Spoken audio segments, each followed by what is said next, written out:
اور مربع جات کی تیاری زرعی گریجویٹس خصوصاً فوڈ ٹیکنالوجسٹ کے لیے ایک منافع بخش کاروبار ہے، جس کے ذریعے وہ مختلف پھلوں کو استعمال میں لاتے ہوئے فروٹ کینڈی اور مربع جات بنا سکتے ہیں۔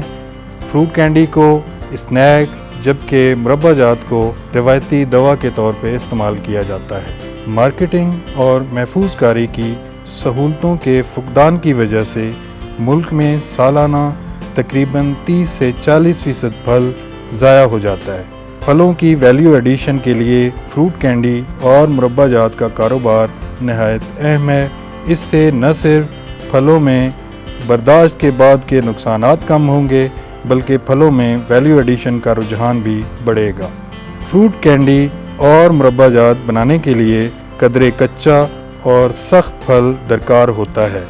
سیب، اناناس، سبز آم، ناشپاتی، ادرک، گاجر اور پیٹھا کی کینڈی، جبکہ ناشپاتی، آملہ، لیچی، چیری، سیب، گاجر اور مختلف قسم کے مقامی پھل مربع جات بنانے کے لیے موزوں ہیں۔ صحت مند اور مناسب پھل کو منتخب کرنے اور دھونے کے بعد اس کے چھوٹے ٹکڑے کر لیے جاتے ہیں۔ اس کے بعد ان کو 3 سے 4 منٹ کے لیے ابلتے ہوئے پانی میں ڈالا جاتا ہے۔ اس عمل کے فوراً بعد پھل کے ٹکڑوں کو ٹھنڈے پانی میں ڈال کر تھوڑی دیر کے لیے چھوڑ دیا جاتا ہے۔ پھل کے ٹکڑوں سے پانی نکال کر آخری مرحلے میں ان ٹکڑوں کو سٹرک ایسڈ، پوٹاشیم میٹا بائیسلفائٹ اور کیلشیم کلورائڈ کے محلول میں ڈالا جاتا ہے، جس کے اجزاء ترکیبی اس طرح سے ہیں: citric acid 1%، potassium metabisulphite 0.2%، calcium chloride 0.2%۔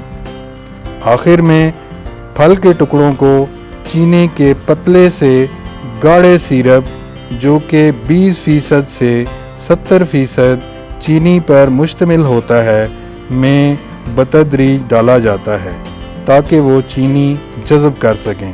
Fruit candy کے لیے پھل کے ٹکڑوں کو چینی کے سیرپ سے نکال کر ڈرائر یا اوون میں 50 سے 55 سینٹی گریڈ پر ٹرے میں پھیلا کر رکھ دیا جاتا ہے۔ یہ عمل مختلف پھلوں میں 48 گھنٹے سے لے کر 96 گھنٹے تک ہو سکتا ہے۔ مربع جات بنانے کے لیے پھل کے ٹکڑے چینی کے پتلے سیرپ میں گلاس کی صاف بوتلوں میں ڈال دیے جاتے ہیں۔ فروٹ کینڈی کے لیے پولی تھین کے دیدہ زیب پیکٹ استعمال کیے جاتے ہیں۔ اس کاروبار میں تقریباً 19 لاکھ کی کل سرمایہ کاری سے پہلے سال اندازاً 14 لاکھ روپے کی فروٹ کینڈی اور مربع جات فروخت کیے جا سکتے ہیں۔